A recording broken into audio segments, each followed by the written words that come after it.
चिराग पासवान का बीजेपी में जाना है मजबूरी। चाचा भतीजा को लेकर बीजेपी की क्या है प्लानिंग। नमस्कार, मैं हूं संदीप और आप देख रहे हैं टॉप 10 न्यूज।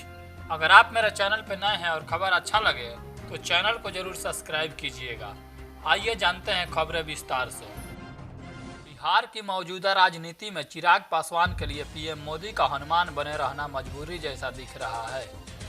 राजनीतिक गलियारों में एक बात तो यह तय हो गई है कि चाचा पशुपति पारस और भतीजा चिराग रहेंगे तो एनडीए में, क्योंकि दोनों दलों का एटीट्यूड एंट्री आरजेडी और एंटी कांग्रेस है।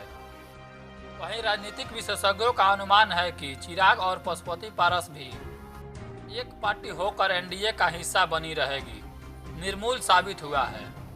राजनीति की जरूरत पर तो यह होता दिख रहा है कि चिराग और पशुपति पारस एक हो जाएंगे, लेकिन कयास के अपने कुछ गणित होते हैं। बहरहाल आज तो चिराग गुट और पशुपति पारस गुट ने दलित नेता रामविलास पासवान की जयंती अलग अलग मनाकर संभावनाओं के सारे बादल को अलविदा कह डाला है।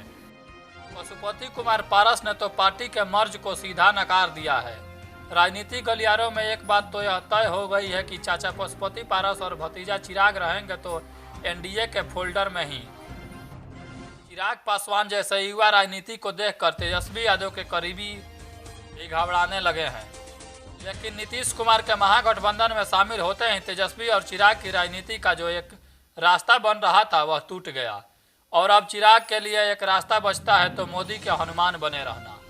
देखिए चिराग की राजनीति की क्या होगा स्वरूप। जहां तक चिराग की राजनीति का सवाल है तो वह एक स्वतंत्र पार्टी के हैसियत के साथ बरकरार रहेगा और एनडीए की छतरी में अपना विस्तार भी करेगा। इसकी कुछ खास वजह भी है। सबसे पहले तो पशुपति पारस की उम्र की वजह से पासवान का दुसाध की राजनीति पूरी तरह से चिराग की तरफ शिफ्ट होती दिख रही है। विगत कुछ दिनों पहले गोपालगंज और मकामा चुनाव में यह देखा भी गया है। अब ही इस जोशों के साथ कुडनी उपचुनाव को चिराग ने गंभीरता से लिया है। यह उससे संदेश के लिए काफ़ी है कि रामविलास पासवान को वोट देने के लिए चिराग को अपना नेता माना है।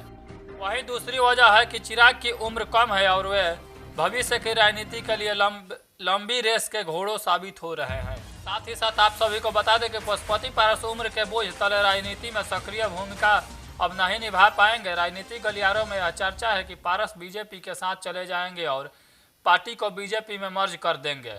उसके सांसद अपनी मर्जी से जहां रहेंगे वह उनके मन पर निर्भर करता है। आज के लिए बस इतना ही। मिलते हैं अगले ब्रेकिंग न्यूज के साथ। जय हिंद, जय भारत।